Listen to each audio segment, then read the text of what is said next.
ఒకటే దాంట్లో ఏ క్లాస్ వాళ్ళు మరి వాళ్ళది కూడా ఎంత వీడియో వీడియో వీడియో అడ్డం తీయాలి ఇక్కడ. సో ఇప్పుడు అక్కడ అన్నం ఉన్నది. అన్నం అనేది 8th క్లాస్. ఇక్కడ అన్నం అనేది 8th క్లాస్, ప్లేట్ అనేది 9th క్లాసు, ప్లాస్టిక్ గ్లాస్ అనేది 10th క్లాస్. జనరల్గా మనం అందరం ఏం చేస్తాం, అన్నీ ఒకే దాంట్లో వేస్తాం. అన్నీ ఒకే దాంట్లో వేయకుండా అన్నంని సపరేట్ అంటే ఇదంటే. సో అన్నం అనేది 8th అనుకున్నాం, అది 9th అనుకున్నాం, 10th అనుకున్నాం.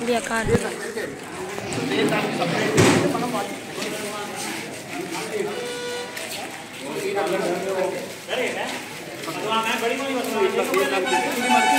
కంపోస్ట్ చేసుకోవచ్చు, ఎరువు చేసుకోవచ్చు. లేదు అంటే మనకి బర్లకి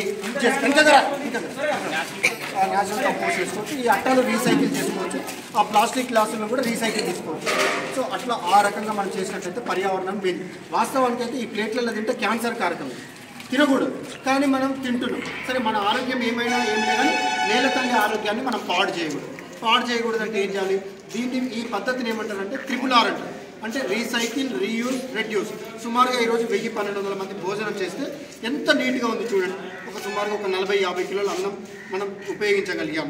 ఈ అట్టలన్నింటినీ కూడా రీసైకిల్ చేయగలిగాం. అంటే చాలా సహజ వనరులని పొదుపు చేయడంతో పాటు